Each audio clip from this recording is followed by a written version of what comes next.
I might, I'm looking forward in my life and thinking, well, actually, maybe I won't have a primary partner. Maybe like that actually is something that I think might be my best life. But I would never consider that if I wasn't also able to consider the possibility of living in an intentional community with 10 to 20 people, and some of those people being like true life partners, whether I'm sleeping with them or not. Welcome to Normalizing Non-Monogamy, the podcast where we interview incredible people from all over the world to hear their personal journeys of self-discovery through the lenses of love, sex, and relationships. Our mission is to show people that they're not alone and to inspire them to embrace their true selves so that together we can open minds and live authentically without shame. We believe everyone's story is powerful and beautiful, yet it's important to remember that everyone does life a little bit differently and that the views and opinions expressed by our guests do not necessarily reflect our own. Additionally, we aren't doctors. Please consult a medical professional for anything regarding your health that you might learn about on the show. Enjoy! Well, welcome to episode 363. We're Finn and Emma, and today we have a lovely conversation with Dave.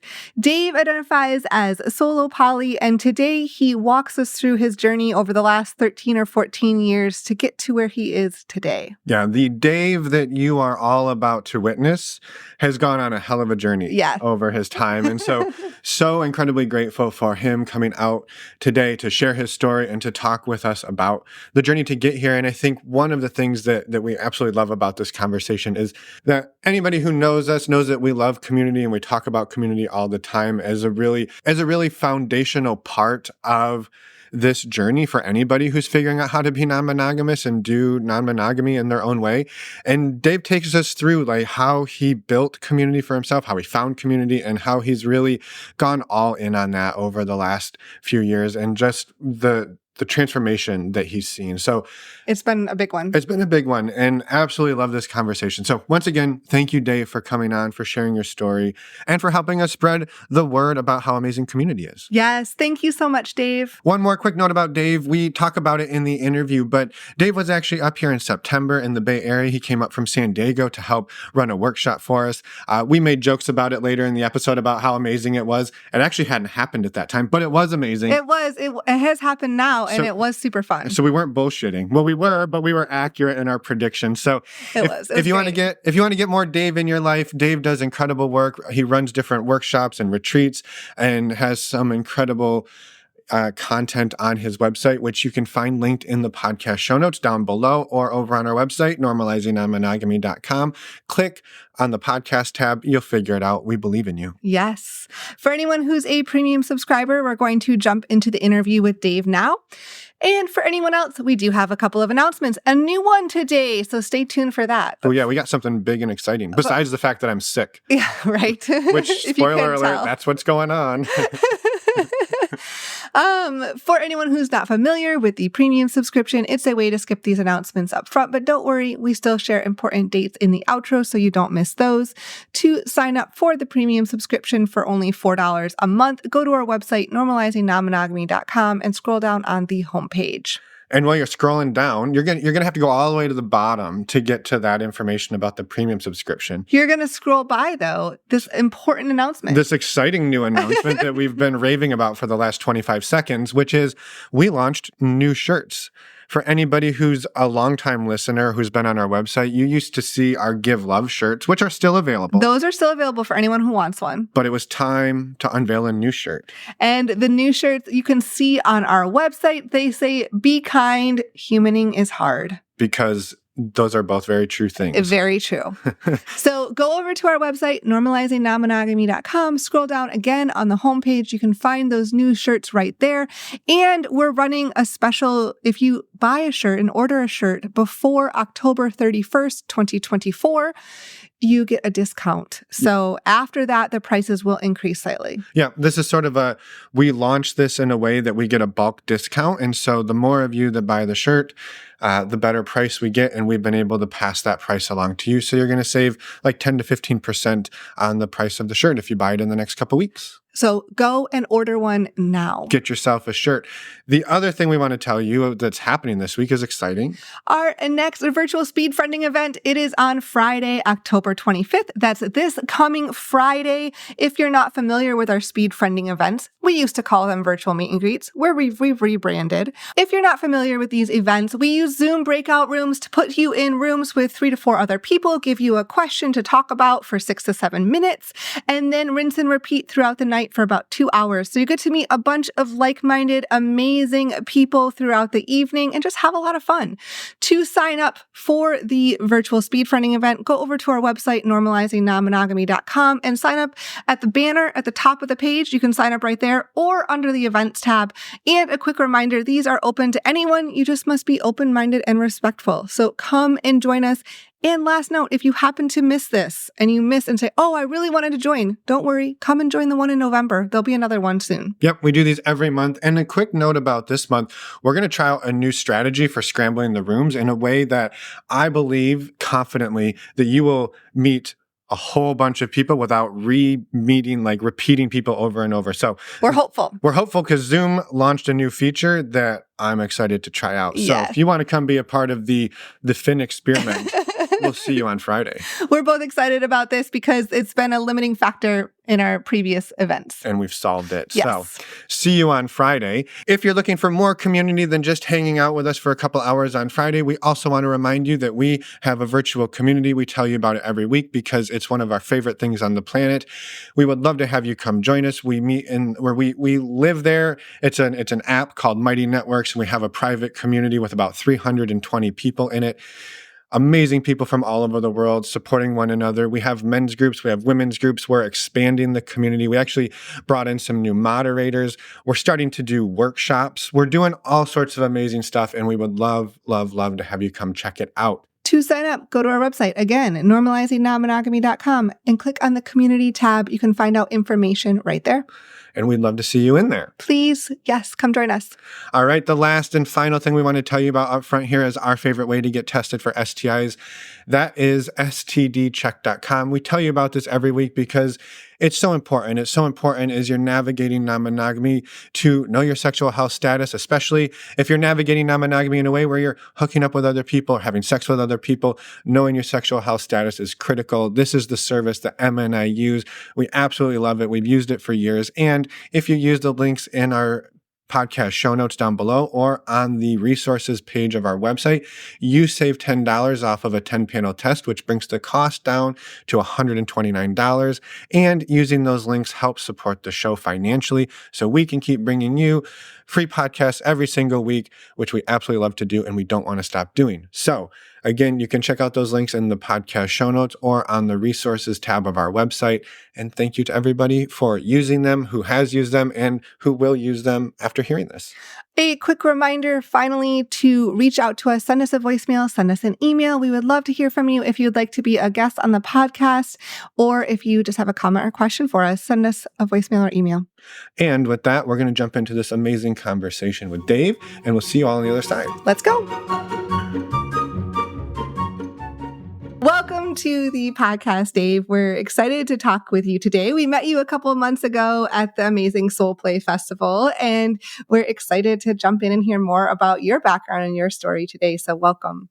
Thanks for having me, you guys. Nice to see you again. Yeah, it's been looking forward to this conversation. So yeah, do you maybe just start, if you would, by introducing yourself to anybody who doesn't know the fabulous Dave? Well, I don't know the fabulous Dave either. I'm just the normal Dave, really. That's all right. I'm just kidding. Yeah, so let's see. I met you folks at Soul Play, was facilitating a kind of touchy connection workshop. That's kind of a vibe I like. I've been in and around the non-monogamous, polyamorous world for about 13, 14 years or so. Before that, I was in the Navy. I was a Navy officer, actually. Went to school at the U.S. Naval Academy and then moved out to San Diego in the Navy. That's what brought me out to California, where it progressively got weirder and weirder over the years. And here in 2024, I am officially weird. Yeah, I I just happened to have like run into a really great group of folks in North County, San Diego about 14 years ago who really like just shepherded me on a really interesting path. There's also a lot of Tantra people out here. That's kind of the poly and Tantra community is pretty mixed here. So I was getting into some of that stuff, and I just met all these really wonderful people that kind of ended up being mentors to me and showing me the way and doing these kinds of things in a way that is not going to completely blow up your life, although I've had my struggles. And then first relationship I was in that was serious in that way was about 2012 to 2016. We started off just kind of monogamous, and then we both kind of realized we're pretty open to being open. And so about a year into that, we opened up, and that was really hard. But it taught us a lot, and I felt pretty clear from the beginning that like this was a way that I wanted to live. I just didn't think anybody else would want to do that. I just thought, well, there's no women in the world who are going to be interested in this because I've never met anybody. So it's just going to be me. And then I started meeting all these wonderful, attractive people that are like into this. And I'm like, okay, wow. All right, great. I guess you can want this. You can put this on your profile and say, I am polyamorous or whatever. Right. When you say from the beginning, I'm curious, was that from the beginning of when you learned about it 13, 14 years ago when you kind of got to San Diego? Or was there a part of you that even growing up, going to school, the young Dave was like, I'm feeling a little more open than the rest of the people around me? Yeah, I mean, I wish I had a really good like poly origin story as like a child on the playground. No, that's like the classic one, right? Yeah. It's like, oh, I had like 2 girlfriends, and then we all kissed one day, and I was like, this is awesome. I mean, I hadn't. It wasn't even in the sphere of. It wasn't like the. I don't know. Yeah, I mean, if you had asked me when I was like 10 or something, is that something I would be down for? Like, if you could somehow communicate that it was actually possible and that people were going to be okay with it, I'd have been like, yeah, sure. Great. I mean, it's just fits my personality, but I had no idea. Yeah, I was not at all. I was a very late bloomer, too. So for me, it was just even having a really nice, healthy relationship to sexuality didn't happen until like my late 20s. And so I had no clue. I mean, I'm so jealous of some people that really, they were just so awake as like children sexually. And that's so cool. Definitely not me. Yeah. Well, so what was it like showing up in San Diego and being introduced to some of these people who maybe also, were? Like, I appreciate the context of coming in from the Navy. Yeah. Like that's a different ball game as well. And it's a different world. Yeah. And in the Navy, I mean, probably a little more so than average society. Like there's a lot of infidelity, which is a version of non-monogamy, right? As we know. I also just never really wanted to like get married or have much in the traditional relationship world. But again, I just figured that was not an option. Like I was like that. I just always figured, it's a matter of time before I just settle down and get married and have kids. So there was just no other options, but for me, the Navy was an interesting thing. I can't say that I had any poly type experiences in the Navy. I guess I was just mostly single in my 20s because, for me, the only ethical way to be how I was to kind of mostly be single and then get into a relationship and date that person for like 3 to 6 months. And then when things started to get serious, be like, I don't think this is going down the road that is going to lead to anything but disappointment or heartbreak for you. Right. Because you're staring down the like white picket fence, 2.5 kids, 2 cars in the like. It sounds like that was sort of what you felt like was the only path. Yeah, it was just like that was it, and I felt like that was probably in their minds too. Even if I could somehow communicate another option, they probably weren't up for that. And so I was like, I don't remember. I mean, this wasn't fully processed in the way that it is now, but it just kind of felt like, it's time we should probably break up. Like this has been fun, but this isn't going to end well. You're going to get hurt. I'm going to hurt you. You're going to hurt me. Yeah. Let's stop before it gets too deep and we hurt each other too bad, kind of. Yeah. So I was mostly single, I'd say, in my 20s. And that worked out okay. I mean, it wasn't, it was cool. Like, I lived in PB and like Pacific Beach down here in San Diego, and just like running around and being a 20-year-old, Yeah. But yeah, for that reason, like long, serious relationships just didn't really make a whole lot of sense to me until later. Yeah, that makes sense. And so in that time frame, somewhere along in there, you started, it sounds like, meeting some people in the Tantra and poly communities. I'm curious what that did for your sort of brain, because you were sort of on this path, it sounds like, of like there's only one way, and now you're learning, oh boy, there's a whole other potential set of ways. Yeah, I mean, the Tantra path was interesting because it, obviously through that I met these kind of role models. I met people that were just living wonderful lives and had these great relationships and were just like alive and, in their 50s and 60s and ages. I thought you were just dead at that point. Whatever. and then I would also have these experiences too of actually kind of discovering my own sensuality and understanding that there was more to be gained if I was embodied, and not necessarily just kind of letting my head run the show. In terms of, connecting with people and even like romance and how I'm doing all this stuff. That was really, that was beautiful. I remember having experiences, when I was still in the Navy, I think at the time, and I would go to these like Tantra workshops, and then I would be like partnered with, let's say, like a woman in her 50s. We'd be like sitting across from each other in like Yab Yum, which is her sitting on kind of on my lap with her legs wrapped around me, and then just being like, wow, like I'm like having feelings for this person, like, not like in love feelings, just like, wow, like I'm here, I'm into this. And that was just blowing my mind. I was like, I just had no it was kind of, reorienting myself and understanding that there was just a lot more.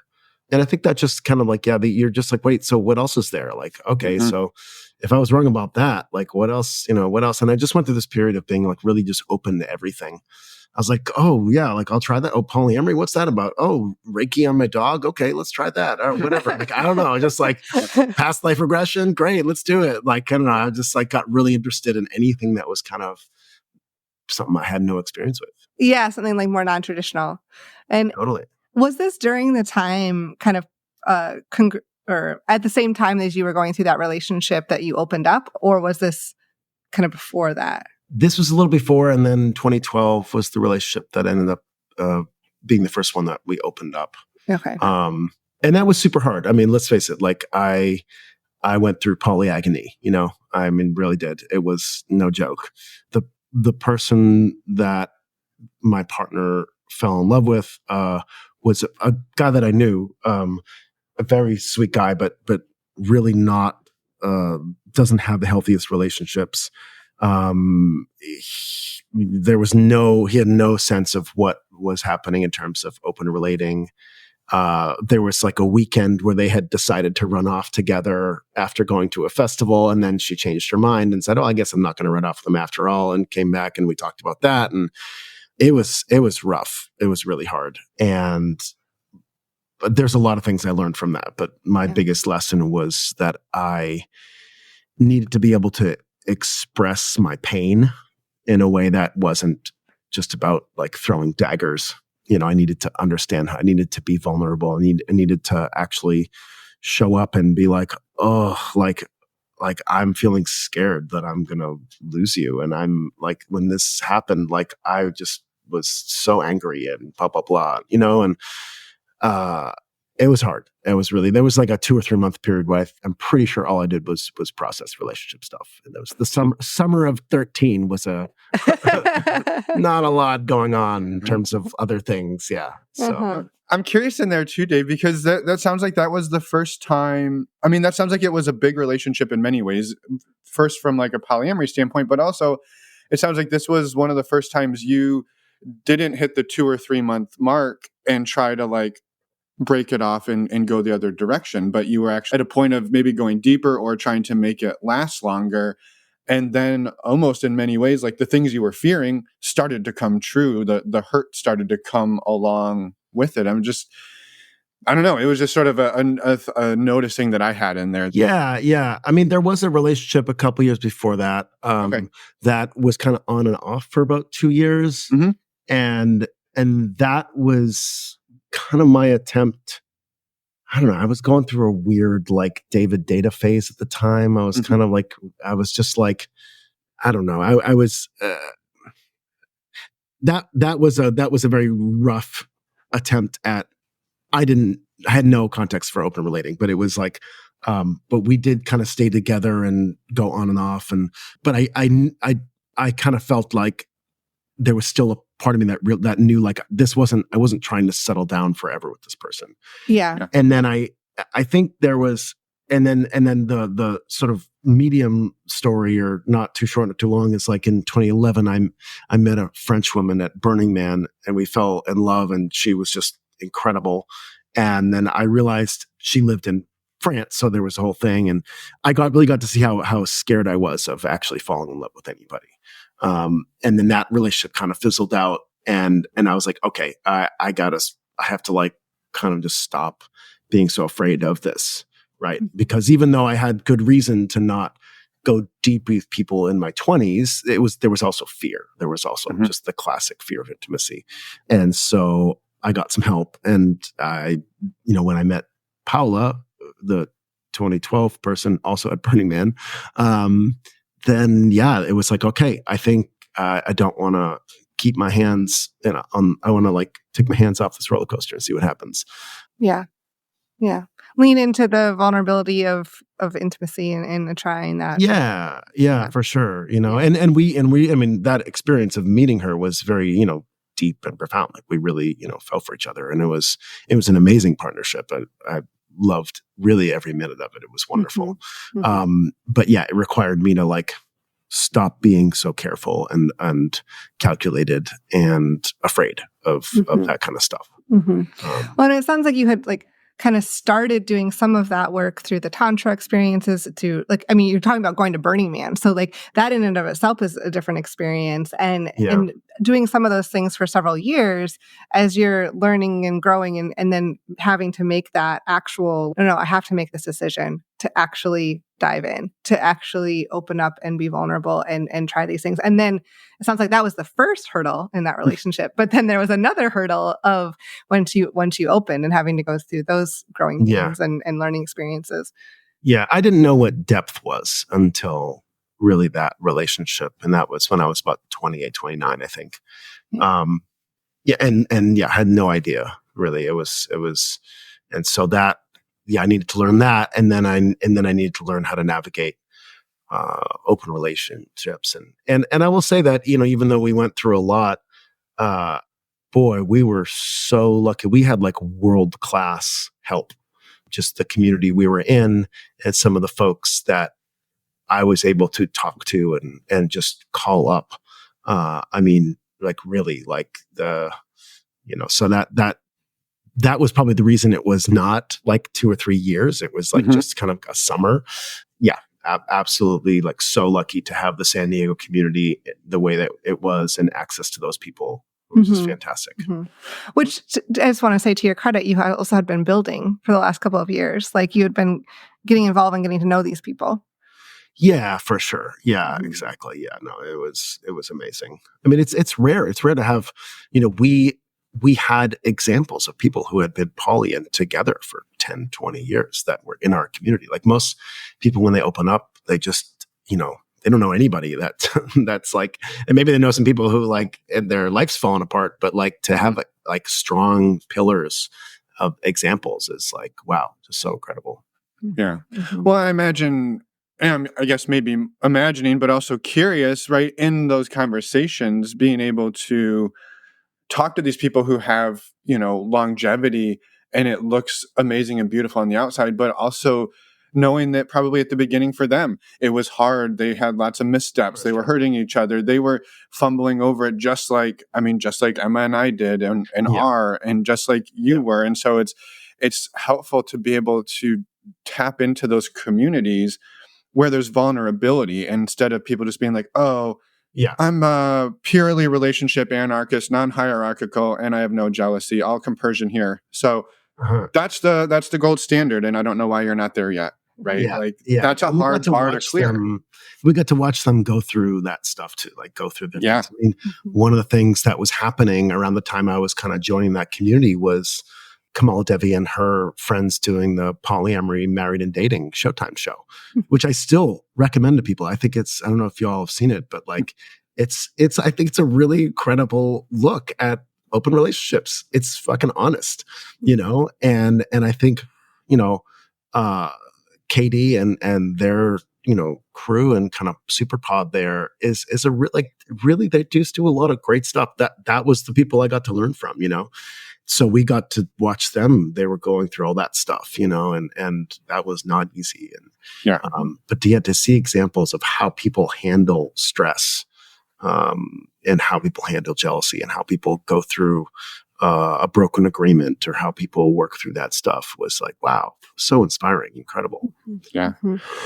I'm curious what brought you, or like kept you in it after going through, I like the term you use, polyagony. That first relation. Is that a new one? No, I imagine it's not new. I just hadn't heard it, so I love it. I think that's amazing. There's also polyfuckery too, I believe. Yes. There's some of that as well. You've heard that. That's a classic. Okay. I've heard that one. Yeah.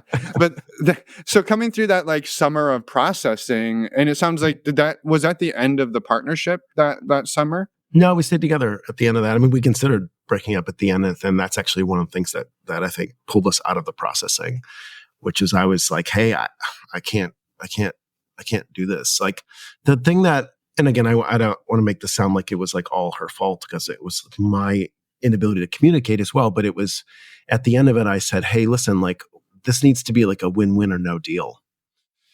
Because you're relating with this guy and you're doing this stuff, and it's just not working for me. And I get that you want me to be further along or whatever. And the reality is I'm not, and I'm down for this journey, but we have to walk it together, or we don't. And that means, sure, maybe one of us has like veto power or all that, but like it kind of made like, if we're going to build this house, like we have to take care of the foundation, and we have to do it that way. And, so win-win or no deal. And, and then at that point, I mean, without it being like too much of an ultimatum, that's kind of what I said to her. I was like, listen, like if you want to do this with me, then it has to look this way.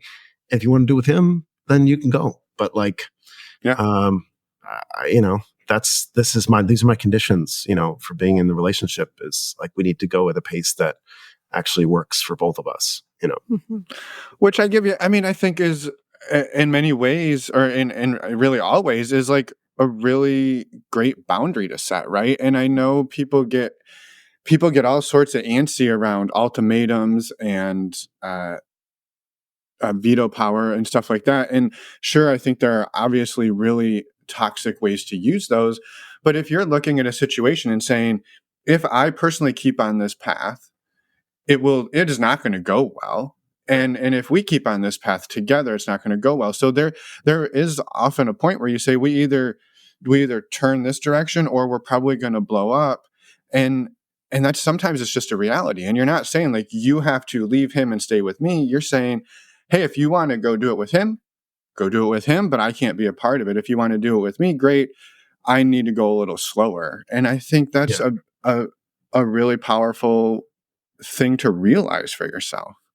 Yeah, and I'm someone who, especially in the last 7 years, like the reality of living in intentional communities has been something that is a huge part of my life. And I'm actually flying out in a week to go to Virginia for a communities conference out there and a gathering. And I think that what I say to folks that kind of get too antsy about the primary partnerships or this kind of privilege and all that, and like I get it. Like I think it's more of a function of our nuclear family setups than it is about like us wanting this hierarchical thing.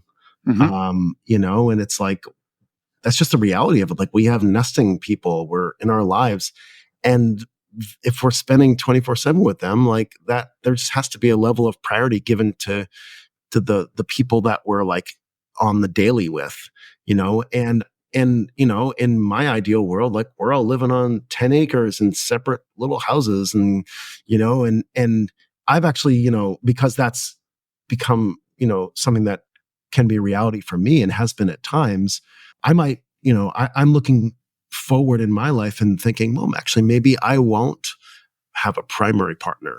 Maybe like that actually is something that I think might be my best life. But I would never consider that if I wasn't also able to consider the possibility of living in an intentional community with 10 to 20 people, and some of those people being like true life partners, whether I'm sleeping with them or not. Yeah. And so I think that it's hard because it's like the setups we're in require a certain type of priority that just doesn't feel good a lot of times, but it's just the way it is, Yeah. Yeah. I'd love to talk a little bit more about this with you, because I think it's a really important thread. And I think the hierarchy Yeah. and like you said, the structure. And I think so much of this too is about how you set and communicate expectations on the upfront, right? Emma And ongoing, right? Yeah. Like for Emma and me, right? The reality is we live together. We've been married over a decade and we run a business together. And anybody who's run a business knows that's like having a kid.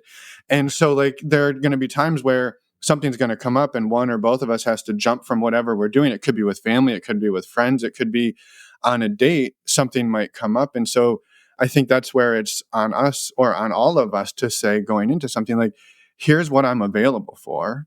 Does that work for you? And other people get to say, oh, that I totally get that. That works for me. Or, hey, no, it feels like shit to me on a level that I'm not going to feel comfortable in a partnership with you. So let's just be friends or whatever. But doing it up front and being honest about it, rather than trying to be like, we're non-hierarchical, but all of these other hierarchies live in our lives that are going to creep in. Right. And how do you do that in a way where you can really feel like you're getting people's full agency, right? Yes. Yeah. So hard because it's and like buy-in. Yeah. You guys are beautiful. I mean, who wouldn't want to just come? Oh, come on, let me be part of that.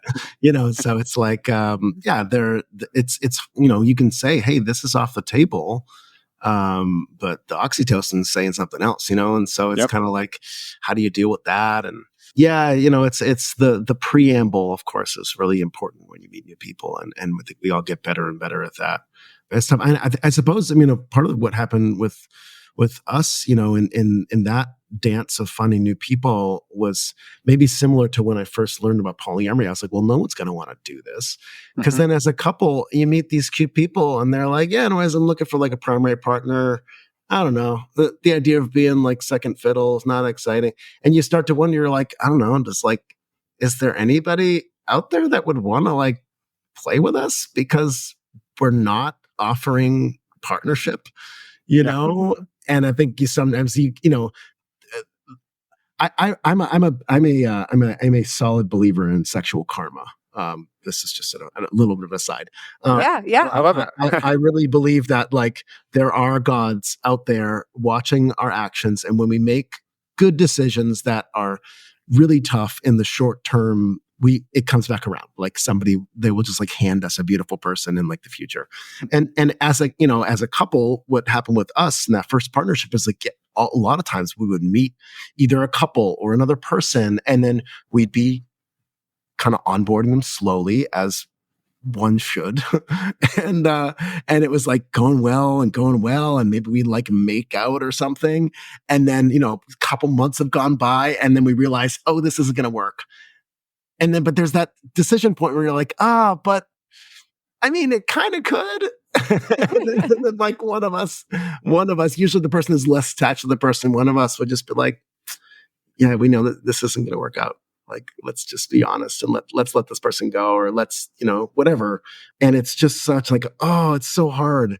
It's so hard because you've like, and it's, everything has to proceed so slow, really. And then it's just like, oh man, it's so different than monogamy world, where you can just kind of like, obsess over someone and just go crazy. And, so yeah, but I do think the gods watch that stuff, and they give us opportunities later.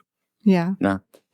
Which I think is interesting, because in some ways, right, that is that couple's privilege, that hierarchy coming through, and that's a really hard place then to come, right? If where you and your partner had landed at that point is we're doing this together, we're walking this together. And if it's not working for one of us, then we're both stepping away, right? Like that's the way that you two had agreed to do this. And you're communicating that to people. But when you get to that point where it is really hard, it's really hard to go to somebody and say, yeah, this isn't going to work, or we're needing to step back. And I mean, I know for myself, that's where all of like the stuff swarms in of saying like, you did this wrong, you're like all of the stereotypes versus like, I'm trying to be honest and create expectations and not hurt people, but inevitably, we hurt people on these paths. And what's even trickier, that maybe one of the trickiest things to try to communicate or hold the possibility of, is if you're a couple that actually genuinely could support a triad or a third in a serious way, how do you have that on the table in the beginning of a relationship and not have that be this carrot that kind of throws someone off their center? Because the truth is, you just don't know that until like months or maybe years into relating with someone, that's a possibility with them, even though in the back of your mind, like, well, we have a couple extra bedrooms, like, and we like that idea, like, and so just like really being careful with people's hearts, in that way. But also like still holding the possibility that like, I don't know, like we're kind of available for that. Like, this is a big house. Right. So how do you do that, man? It's hard. Right. Yeah. Versus on the first date, you're like, well, we have 3 spare bedrooms. And exactly. Oh, blue is your favorite color. Well, that's the same color as the paint on the wall. Yeah. Like, right. You don't want to get their hopes up when you're all still trying to figure it out. Totally. Yeah. I think the piece that is so important, one of the pieces that you said was so important, is just the slow movement and slow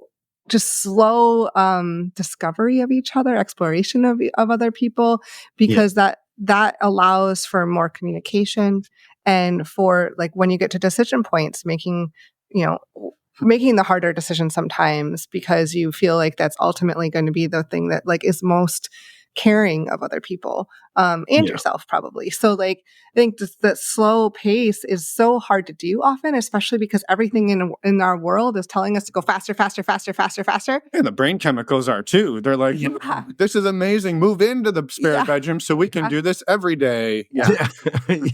No, it's insane. I mean, even just when couples open up, just to hear that the first thing they did was one of them went out and had sex with someone else. I'm like, that's the first thing you did? Like, oh my God, like, how are you still alive? It's like, I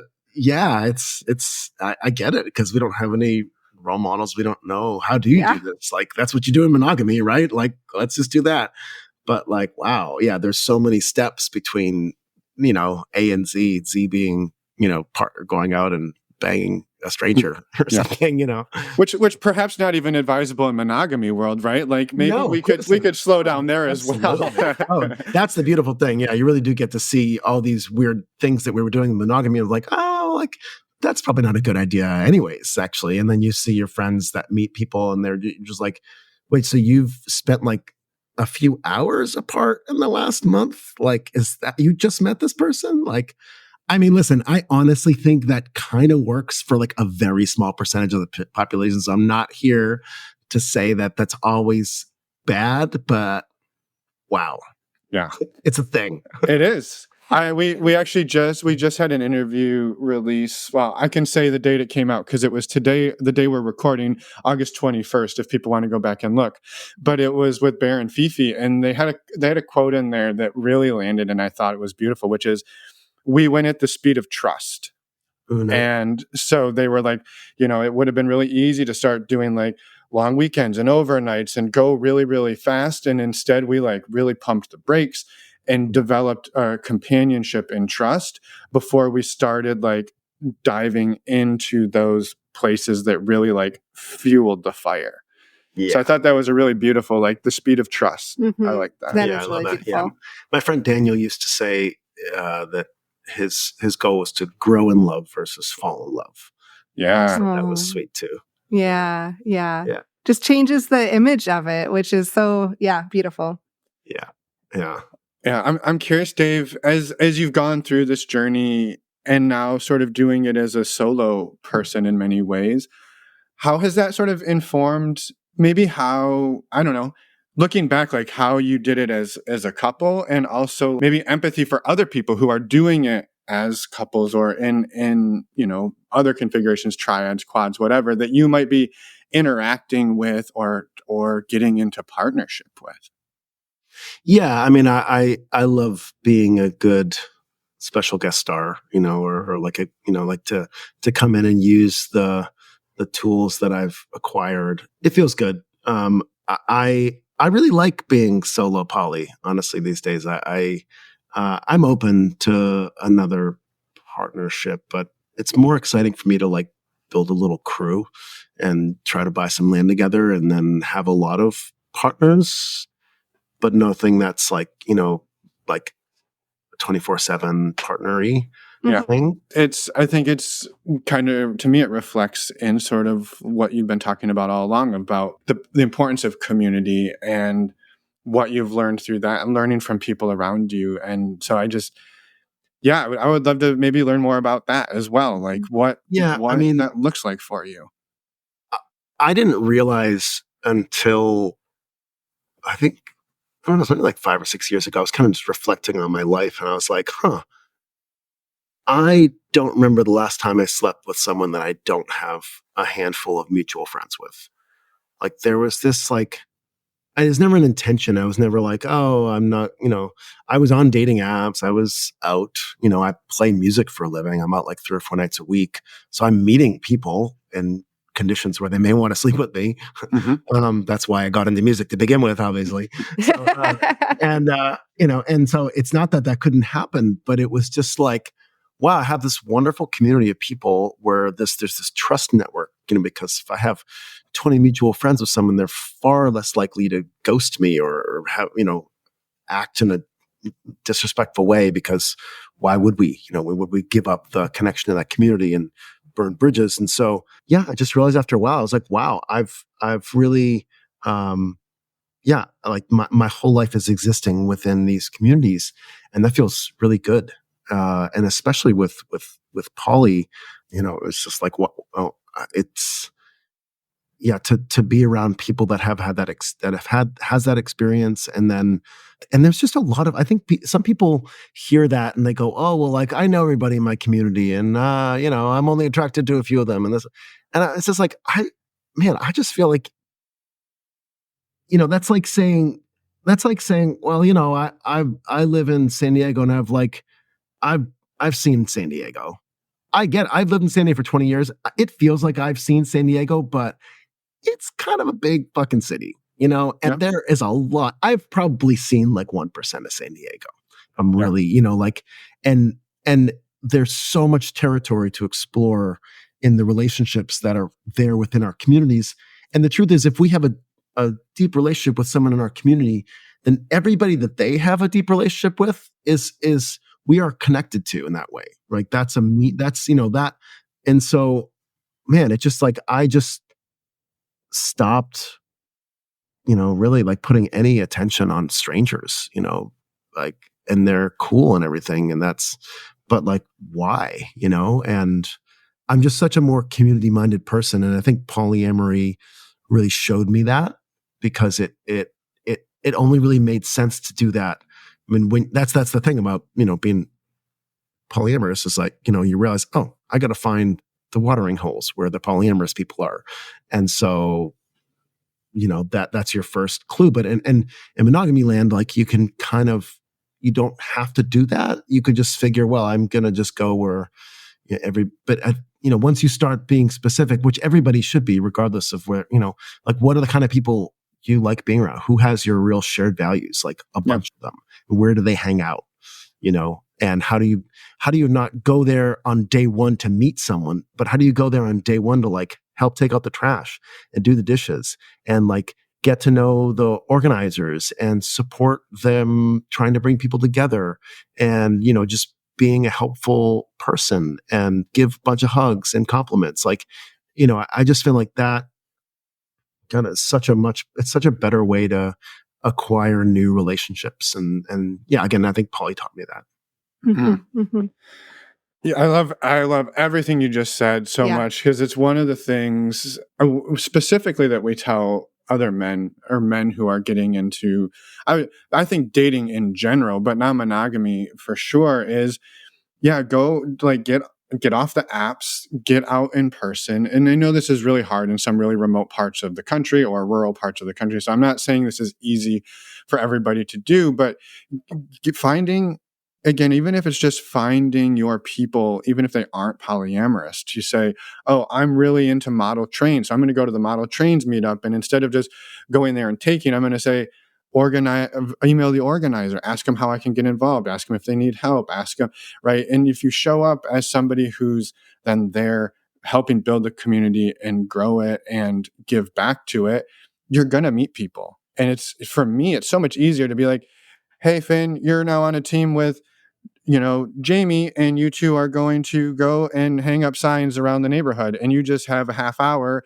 getting to know somebody without having to like force a conversation. Like you're doing it without having to like figure out how to do it. And I don't know, for me, I think that's like one of the greatest hacks there is in building this type of thing. Getting to know other humans. Getting to know people. Yeah, it's been around for a while, right? I mean, it's kind of like it's this wisdom that's kind of being lost, but it was kind of like, I always find, I mean, my dad is probably he's like 70, early 70s, and a lot of the things I say around community and different things, like I'll like write on my blog and he'll read it and he'll be like, he's like, Dave, this is really obvious. Are you sure you need to say? I'm like, I know it is kind of like, I get it's obvious to you, but like, this idea of not dating strangers and like, investing in your community. I mean, I think it's the only way to find people that share your values. I feel like the older I get, the less I listen to what people say about themselves. Like, it's just like, especially in California, it's like, yeah, because you need to find people with shared values. Like that's so, so, so important if you want any kind of partnerships or whatever. And you just ask the average person on the street, what are your values? And chances are they're just not really going to be able to either articulate it, or they don't really know, or it's just such a useless way. But your values will get your feet moving in a direction toward a place. And then you go to that place and everybody that's gathered there for the most part has like been attracted because we're all into model trains, or we're all into fitness, or we're all into health and whatever. And that's like just such a great way to meet people. Yeah. Mm-hmm. Yeah. Yeah. I agree with your dad too. Like it seems obvious. And yet what's happened right over time is it's the apps started showing up, and then all the marketing shows up, and everybody's just like, well, you just get on and you swipe, and it's, I mean, I can't really, I don't think it works for anybody, but yeah, go ahead. I have a fun theory. So I mean, I'm 41. I'm probably around the same age. So remember Hot or Not, right? That was back in the day, the early internet days, which is kind of where all these dating apps basically like birthed from. Right? Cringy, but yes, I remember it. Right. It was fun. hotornot.com. And then I'm pretty sure the first like real successful Hot or Not type app was Grindr. Right. I was Googling this the other day to see if anybody has done like a real history of this, and I couldn't know, but Grindr is obviously a dating app or a kind of hookup app for gay men.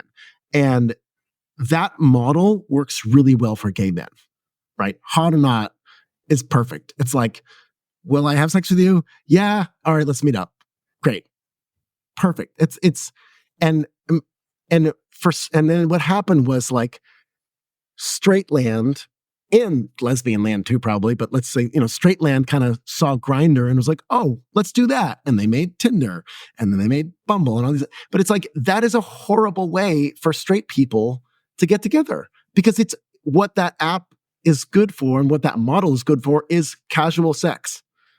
And it is great for casual sex if we knew how to have casual sex in a way where everybody walks away feeling great, which we don't, right? But it's like, so then those apps have become like the kind of ubiquitous way that we think we're meeting people, but it's a hookup app.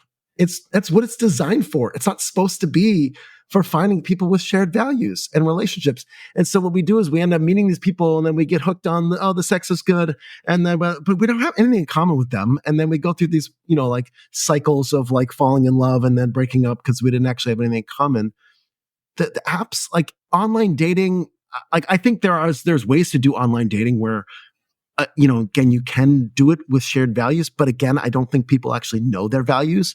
So what they say about themselves is not that useful, although like it's a little better, to like filter. I mean, I think like OkCupid used to do this where you could like filter by things and whatever. But like, I think that's how we arrived at like our Tinder reality, which was from Hot or Not, and then Grindr, which works great for gay men. And then here we are in straight land doing this weird thing and not having much casual sex, which is, and I get it. So that's my like pet theory about where we're at with dating apps. And why community is a much better avenue to that, right? And totally. And it works. I think it works for everybody, right? You talked about the accountability, right, of people maybe not ghosting you and all of that, but you're also being vetted in the same community, right? And so people are looking at Dave going, well, Dave's been around this group of people that I really enjoy, or Dave's friends with this new person and so you're also part of the vetting ecosystem. You're in it. You're getting the same benefits. I think it's just better for everybody. I don't know. I'm hooked on it, and I love it. Yeah. Or like, I mean, what occasionally some of my friends will ask me, because I know a lot of people, I've been around San Diego for a while, and I'm like, hey, like I'm looking to, date someone like this, or, I actually just really would love like a fun casual sex partner. Like, who do you know? And that's such a great question. Like, and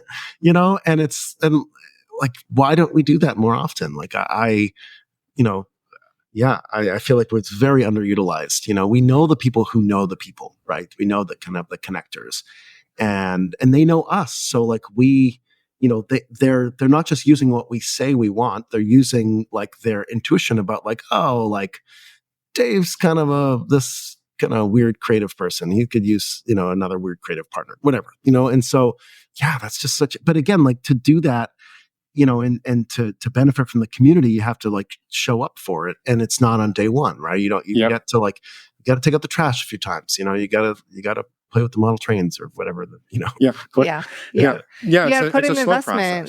Back to the slowness of it all. You have to be patient and put in the work and the effort and the intention to go do that process. And it takes patience. And it's hard if you move cities every like 2 years too. That as like well. Some of my friends do. I don't know. I have another. I was lucky. I've been in San Diego for 20 years. I never intended to stay here that long, and it didn't hit me until like year like 13 or 14, like how good I had it here. And I kept like moving away, but then moving back, and then and now I'm like, wow, this is great. I mean, I think San Diego is a great city in general, but the community that I've built here and the things I'm plugged into, of course, just took time. Mm-hmm. And I see friends move from city to city, and then it kind of becomes this thing where like, oh, well, they've been in Austin for a few years, and like, oh, well, something cooler came. Let's go to Asheville. All right, they're going to go to Asheville now, and all right, now they're going to go to Boulder, and they don't have much to give up because they've only been there for a few years, and then they go shiny object, shiny object, shiny object, shiny object, and it's of course just like relationships, and that's tough because physical community. We're not talking about online. It's like physical community. These are people you can receive hugs from. Give and receive hugs. It's very important. Yeah. I agree. It is incredibly important, and it makes it harder when you move around a lot, for sure. Or if you live in a rural area, that too. Right, that can be really hard. If you have to drive 2 hours to get to a city or more, like your community pool is going to be a lot smaller and a lot trickier to navigate for sure. Yeah, for sure. I'm curious. I have a couple of other questions. One is, so you back to the relationship from like 2012, I think you said 2016 or so, and opening it up, then like you had to, be honest of like, no, I need to go at this pace. And it sounds like at that point, you two started doing things slower. Like she obviously agreed she wanted to stay. And so like you started doing things slower and moving forward. Did the two of you find your stride at all with the relationship dynamic? Like kind of how did that go for the next couple of years? I'm just curious. Yeah, we did. I mean, I think we ultimately decided to split up based on our values kind of started to diverge a little bit. But yeah, like, one of the examples was like how we navigated the kind of the veto power thing was we had an agreement where if one of us was, wanted to move forward with something and then the person was just like, nope, I don't want to do that. And the other person, so they were kind of exercising that veto power because we had agreed that we're going to move forward together or not. The other person had the right to say, okay, well, I would like you to have a conversation with our relationship counselor guy, like the person that's kind of like just to have a check-in with them, and either with me or not. But and we agreed that if we're putting a stop to something, then we're happy to talk it over. So we know that we're coming from a good place. But yeah, it was also, we ended up dating more poly people. We were just with people who it was just easier with. And then, so over time it was, we learned how to roll things out easier. And I think we were more of a monogamish couple. We weren't really trying to do multiple committed partnerships at the time, and just existing in that community and going to play parties and having fun threesomes and doing. I sort of started to think about it as low hanging fruit. When we first started, we were trying to climb to the top of the tree and grab something, and it's that we might fall down and break our leg, and there's fruit right there on the tree. It's some of it's even just laying on the ground. It's so easy to grab, and it's the same fruit. It tastes great. So we tried to stick with low hanging fruit things, which was just a cool, sexy, experienced poly friend. Yeah, who likes both of us and cares about both of us. Yeah, great. Let's hang out with them. Let's date them or whatever. So yeah, it was just we didn't take as big swings as we got older until we did. Sometimes we messed up or whatever, but yeah, that was the trend. Yeah. Yeah. I mean, I think remembering too in all of that you're still like you said, I mean, we're all still learning all the time. And if you're coming into some of these things late, and I mean, again, this is similar for us, it can be so easy to want to go super fast, but just kind of slowing it down, maybe scaling back the intensity or the risk as you're figuring out getting your feet under you. I can really appreciate that. Mm-hmm. Yeah. Yeah. And I appreciate how the two of you kind of found that flow for you, and then kind of how you've already expressed kind of how it shifted over since then, and how it shifted over where you're at to where you're at today. I'm also curious, you mentioned your dad, but how has it been being open to the world about your relationship status and not status, but dynamic, and how has that gone? Yeah. I gave it about a year or so of kind of incubation before we sort of came out with it and told people. And again, I really feel it was a lot of those mentorships and had some amazing people who helped me personally fill in a lot of the philosophical gaps around polyamory, so that I felt when we emerged and said, hey, everybody, we're polyamorous, I could field all the questions. It was, I wasn't going to be thrown off by anything. And I love being open about being open. It's I didn't roll it out in the best way to my parents at first. I think they kind of just thought I was a hedonist or something, which is not incorrect. But yeah, when I rolled it out to them, I think the mistake I made was this. I was just I'm poly, and Paul and I are polyamorous. And it didn't there's no context. What does that even mean to them? I wasn't we have friends that we sleep with once in a while. We're still a committed partnership. And these people, we care about them. And we often have lunch with them too. We don't just have sex with them. And so, yeah, I think it was, a little messy in the rollout, but overall, pretty good. Yeah, I appreciate you sharing. Just curious how that goes for people. It's always an adventure. I'm classic poly guy with the blog. Want to talk about it with anybody? Yeah. No, it's great. Yeah, ask me about my nuanced views on hierarchy, all this shit. I'm there for it. Yeah. Well, maybe in that vein, I'm curious, what over the last, it sounds 12, 13 years that you've been doing this, what have you learned about yourself? What, maybe from day one to today, what are some of the things that you're I do this way different, or I learned that hard lesson and I took a right turn here. What are some of the places you've landed and things you've learned along the way? That's a great question. Well, I mean, definitely how to be a better communicator, how to share my feelings, how to like, I think also to deal with the possessiveness that I think it came a little bit with the software of masculinity. I think for me that was about reckoning with my sense of myself, as a man. Or a man wouldn't do that or let somebody do it. And it was like that kind of all that. I love the way that polyamory like really just kind of it's sort of like opened the door for me to have just like whatever relationship I thought really actually fit me. I could dream it up, or I could try it, or I could like see if anybody like to get that there was people out there that wanted all sorts of different things. Like that was big. I love that last one too, that idea that, I mean, because we are always learning, right? To be able to try on different styles and be able to communicate to people like, hey, I don't know if this is going to work, but this could be fun. I'm curious about it. Are you interested in it? Oh, you're not? Oh, you are? Okay, well, let's play with that and see what that's like. And maybe it worked or it didn't work, or you learned something from it and adapted into the new one. Like there's just, I don't know, to me, there's just like endless possibilities and combinations that you can come up with when you're able to talk about this with people and to really drop into like, yeah, what is it you're actually interested in versus what is it that you think you should be interested in because of the noise around you telling you should be.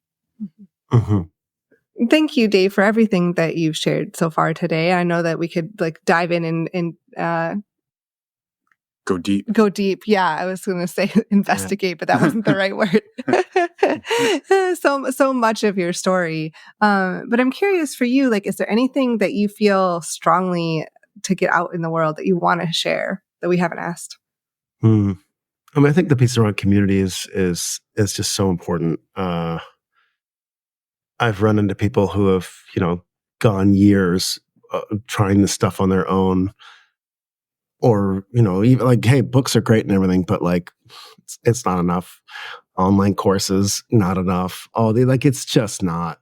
And I fear that that's like we were talking about earlier, that trend is kind of going the wrong way. People are, a little more individualized and all that. I just think, it's the only way to do this is through community. And I got really lucky. I feel, like my sort of formative adult life around non-monogamy, my first experiences at things like play parties or meeting other poly people were so great. I was lucky, right? It's not like, okay, how do you do that? I mean, hey, like I get it. But like, I felt like it took me about a year to feel really solid. And, it was still crunchy in some ways, but like we got to move through things really quickly. And I had a philosophical foundation for what was happening here in a way that I felt like I needed. And that just came from knowing people and getting to spend time with them. I'm always trying to offer my time to new poly folks. And so yeah, I mean it's you need to and like don't take your poly problems to a relationship counselor who isn't like aware of that as a possibility or a healthy possibility. It's just like it's too hard. It's a whole different set of program, it's a whole different software. And it's okay to be a big fish in a small pond if you're not in like a major city, or there's not stuff where you are. Like you'd be surprised, there's the people are out there. Mm-hmm. And then in a smaller town, I mean, when I was living in New Orleans for about 6 months, I used to play at this gay bar that was in Monroe, Louisiana. And it was the only gay bar in town. Probably not at this point, but that was like 15 years ago. And that community was so tight, like so tight knit, because that was the only gay bar in a moderately sized city in Louisiana.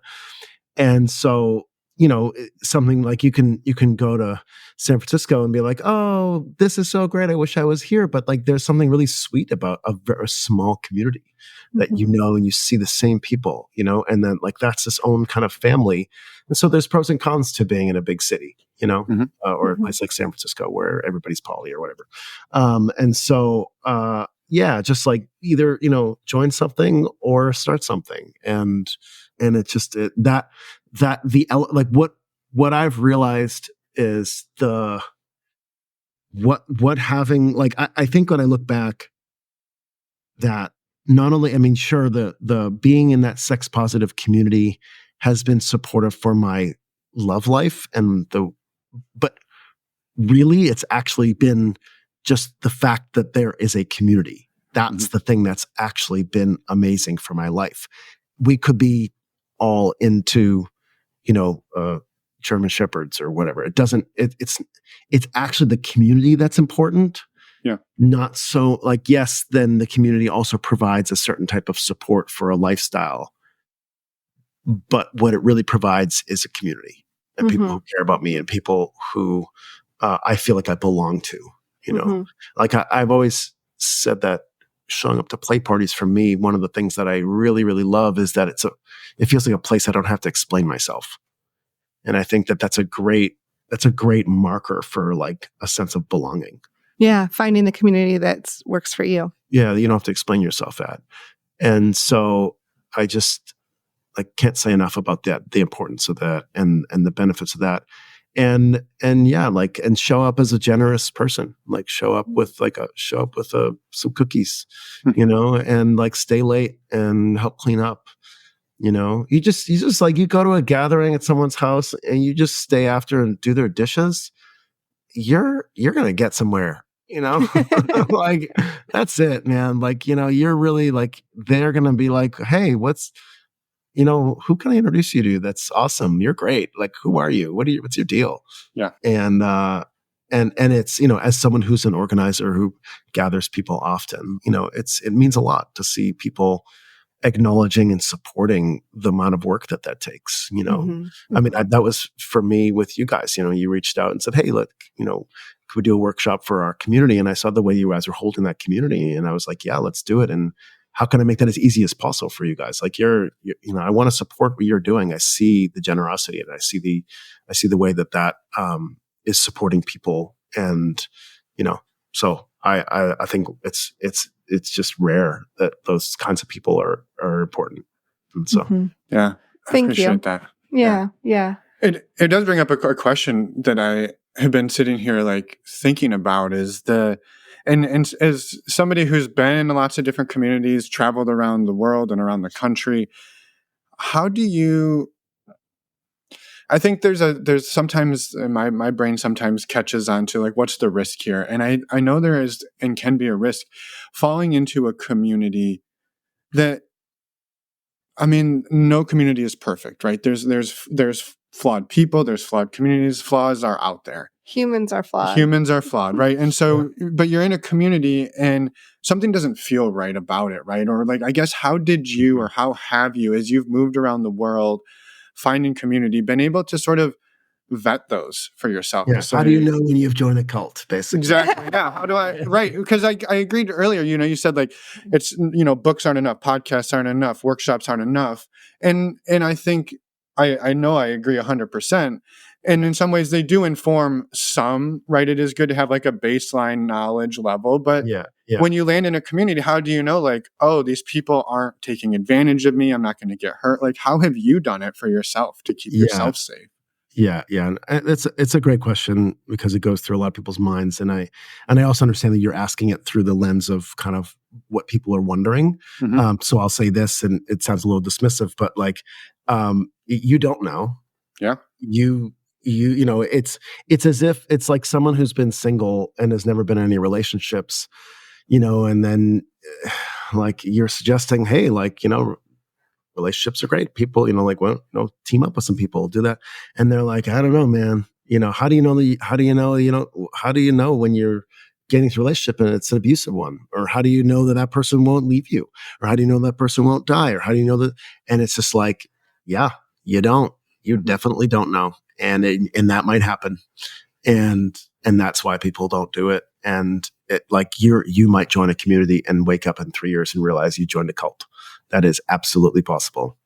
Yeah. And especially if it's the first time you're doing it. And you may have to learn from that. And then you might, be in a cult documentary or something. And so, yeah. And that's like, it's still worth it. It just is like, and the only way, and it gets better, it really does. Like, cause again, you're gaining experience. You start to know, like feels like coercion. And this is what a generous leader feels like. I mean, I think, one of the things that I really got to see in the military, which was such a gift, is amazing leadership, and shit leadership, but a lot of great examples of incredible leaders, walking down the hallway with, admirals and generals and watching them like stop and pick up trash and stop and ask, hey, how you doing? And just incredibly inspiring examples of people who are not out there for, their own ego gratification and know what service actually looks like. And I think we have to, I think that's one of the ways when you get to know a community, it's, understanding and sizing up their leadership, the people organizing it, and can you trust them? And again, if they're, culty con artists, like they might fool you into thinking that they're trustable when they're not. And how do you know the difference? Well, that's you build that discernment over the years. But yeah, it's tough. It is tough, and it's crucial. It's important. Yeah.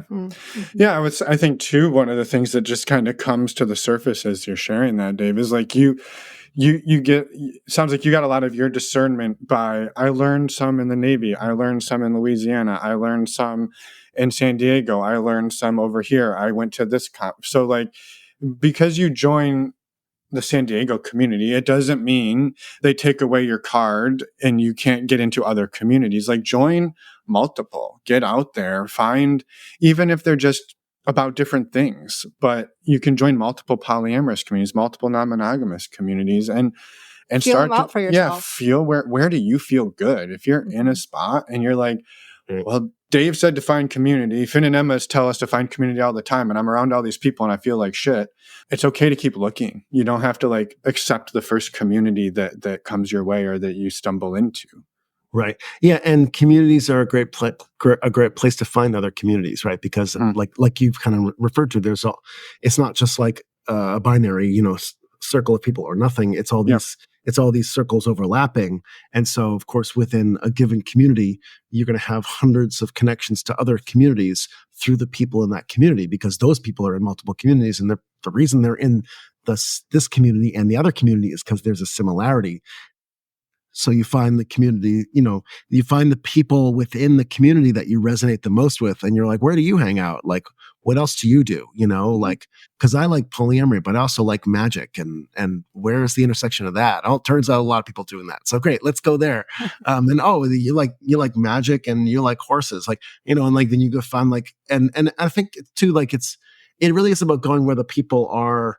And then you might have language for it later on. I don't think you can explain why you like the intersection of polyamory and magic, but there's something about it that maybe when you're 50, you might realize like, oh my God, like I'm a wizard, or I don't know, whatever, but like, there's like, it doesn't really make sense. But if you feel drawn to something and you feel at home and understood in a place, that's a good sign. Yeah. Like you said, you don't have to explain yourself, right? Like you don't, right. You can just show up and be you, and it feels good to be you. Mm-hmm. Yeah. Mm-hmm. Yeah, totally. Yeah. And then that's your own little growth age too. Cause then it's like, you get to kind of grow and expand and being yourself, which I think is well, I mean, I don't want to bag on like personal development too much, but I think one of the things that when you compare it to community, there's a much more sustainable opening to your authentic self than going for a 4-day intense course, that, and then coming out of it like all frazzled and like dissociated. I think community actually allows for a sustainable growth in the direction that we often seek out, the same thing from like big, trainings and different stuff like that. Mm-hmm. Yeah. Thank you, Dave. I really appreciate that advice and input, and also just everything that you shared today. It's been awesome to talk with you, learn more about your background, learn more about you, who you are, and just, really appreciate to nerd out on community. Yeah, exactly. Yeah, totally. A couple of community nerds up in here. Yeah. It's important. Yeah. You have to be. Yeah. You have to be. I'm also kind of just curious quickly, I don't want to take up too much of your time, but ask like kind of moving forward. I know you mentioned a conference you're going to and like things like that. And where do you see yourself moving in this, in growing in this space? In the community space or polyamory space? You're kind of both. Yeah. Both. Yeah. I want to be living on, 5+ acres with a handful of friends. And I want to be building things on that property that I will live in for the rest of my life, not. And, having that community also be a hub for the greater community, like having regular gatherings and doing big holidays. And I think one of the things that we didn't necessarily touch on, but is also kind of important to me and usually relates to polyamory is I don't have kids. I don't want to have kids. And I'm really interested in creating adult fun. I'm really like, and to me that it doesn't just look like, play parties, but it's like, a real like deep value around art and a creative life and artist communities. And so for me, like, living on a piece of like rural property where I can live closer to the ground, and just have that experience, but also, allow it to be a place where folks can gather and that we can do that on a regular, just have it be a thing that just happens a lot. I've been a part of those communities, they're amazing. And there's when you do it right, it's such a gift to the greater community. And so that's, I think for the next 3 or 4 years, I'm probably going to be, I'm building out a Sprinter van and I'm going to be like doing some traveling and leading some retreats and workshops around town. But, ultimately that's where I want to end up when the time is right, when the interest rates aren't so high and all that kind of stuff. We'll try to, buy some property and it won't necessarily be a poly community. I mean, that's kind of like a lot of poly people are like, we'll do a community and everybody has to bang each other. I don't know. But like, like it's about, it's the emotional component of polyamory for sure. Right. And I think the diverse community I was at for 5 years, they used to joke that they're not polyamorous, although a few of them were. But the community is not polyamorous, but they're basically like emotionally polyamorous, right? Which is why polyamory is such good training for living in community, because like you got to work out some stuff, and you have to know how to show up inside of those conversations and show up for repair and all that. So that's what I'll be doing. Yeah. Awesome. There is a whole set of skills that go into, I mean, think about like any family living together, your nuclear family growing up, right? Yeah. And how often those are so dysfunctional. And then you say, okay, well, we're going to take 20 of us. Right. We're going to put us all on a piece of property and we're all going to live together in harmony. Like the up leveling and skills around communication, conflict resolution. I mean, so many things. Like, throw sex and relationships out the window, even if you're all just friends. Like, good luck, right? And so, you're going to learn some shit. You're going to learn. Yeah, I believe it is 100% the hardest project a human could undertake. Is starting an intentional community, some kind of project where there's a shared ownership, like a shared governance, where you have to work with other people and you have to agree on things that, and it's 100%. It's super, super, super, super hard. Yeah. And, Yeah. Well, I look forward to seeing what you build, Dave. Me too. And I'm excited to have been able to bring you on and share your story and work with you, right? I mean, I know we didn't dig into this super deep, but, a few weeks ago or a few months ago, depending on when this comes out, I can't tell exactly, you ran a workshop for us at our retreat. So just excited to have our paths crossing. It went so great. It did. It was amazing. Yeah. Oh my God. We totally crushed it. Yeah. I can't believe that one thing that happened though. Wow, that was weird. Yeah, that was weird. That mind blowing. We had to kick him out, but that's the way. Just kidding. We're just making this up. I love it. Well, yeah. Thank you again, Dave, and excited to see what you build and to just get more love out in the world. So thank you. Awesome. Yeah. Have a wonderful rest of your day. Thank you. And we're back. Thank you so much, Dave, for everything today. It was so fun to talk with you. And it was so fun to see you in September. We had such a great time at the workshop. So thank you again for everything. We're excited to get your story out there. Yeah, echoing Emma's gratitude. Thank you, Dave. Thank you for the work you do and for all of the amazing community work you do. We are always love talking to people who are big on intentional community. So thank you. And we look forward to hopefully collaborating in the future on future workshops, future retreats, and all the stuff. And a quick reminder for anybody who wants to learn more about Dave and check out Dave's work, Dave's writing, check out Dave. Yes, go check him out. Check out Dave. Yeah. We want you to check out Dave is what we're trying to say. You can find out more about Dave on his website, linked in the podcast show notes down below, or over on our website at normalizingnonmonogamy.com, where you can also see photos of Dave and all of our previous guests. All right. A quick reminder, while you're over there on our website, go and sign up at the banner at the top for our next virtual speed friending event that is coming up this Friday, October 25th. If you happen to have missed it, don't worry, there'll be another one in November, so you can still go over to that banner and sign up for the next virtual speed friending event. Also, on our homepage, scroll down on the homepage, and you can find our brand new t-shirt design. It says, "Be kind, humaning is hard."